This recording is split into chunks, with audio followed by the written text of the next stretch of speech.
Yau ya sunanka? Sunana Muntari Isa. Muntari Isa daga ina kake? Gawuna. Gawuna. Amin me wace hukuma kake aiki?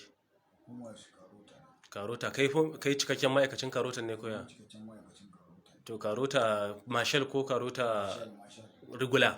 Regular Marshal. Marshal ne? Marshal. To me ya kawo ka hukumar Hizba yanzu? Dalilin da ya kawo ni hukumar Hizba ranar sallah ne, ranar Litinin. Kaga na yi azumi 30 tunda aka fara azumi ban sha ko ɗaya ba ko ba haka ba, don kuma na sha kayan maye duk wancan wanda ne ya zirare. Shi dalilin da ya sa ranar Litinin da aka yi sallah shine na samu na shigo sabon gari. Na shigo sabon gari shine na taɓa abin, shine ina rawa. Ka taɓa me? Na taɓa giya. Giya ka sha? Ka sai giya kenan ka sha? Na sha. Da na sha shine out of my sense, shine mutane aka ringa ɗauka na a bidiyo kyamara, ni ba su ba. To kai tunda kai kwana 30 baka ganin tunda azumi ne kamata a ce ka dore da wannan aikin alkhairi tunda haka aikin alkhairi yake? Kuma kai inyamurai suka ringa ma bidiyo suna watsawa kana ta rawa kana ta wannan lokacin ne duk ban san abin da nake ba, san duk wanda ya shata zai fita daga cikin out of his sense. To me yasa kai da kayan Karota a jikinka?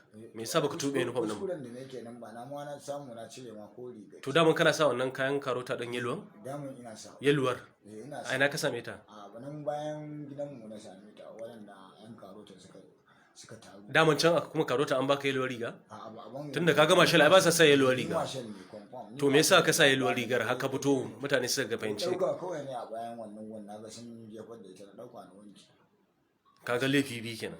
Kai kana Marshal kuma ka dauki uniform ka sa, kuma aka je ana ma bidiyo da uniform din. To ai ban san lokacin da aka yi. Ka saba Allah sannan kuma ka sa mutane sun tozarta mutane a duniya ana ta haska wannan abu.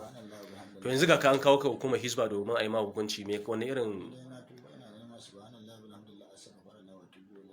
duk da hakan ai taman shine kaga tunda saboda ina da mata iyali na, saboda don 10,000 da nake dauka daga kanka ka karkata da kanka. To duka kai baka san da 10,000 ba ka je kai ka sha wannan abar kuma ka. kuskure ai ba wanda baya. To yanzu dai a gabatar da kai a kamar hukuma ta alkali saboda ya ma hukunci, sannan kuma da abin da ya biyo saboda ka Karota aka kokarin cewa a kawo ka nan hukumar Hizba domin a ladabtar da kai. To ina neman dai afuwa, ina neman afuwa. Da fatan ba za ka ƙara wannan abu.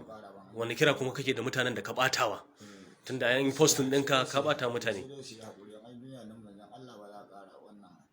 Saboda duk wanda ya kalli wannan abin ya san akwai cin zarafin kanka kai mutum a matsayinka ma'aikacin Karota, akwai cin zarafi a matsayinka na ɗan adam, akwai cin zarafi a matsayinka na ɗan arewa.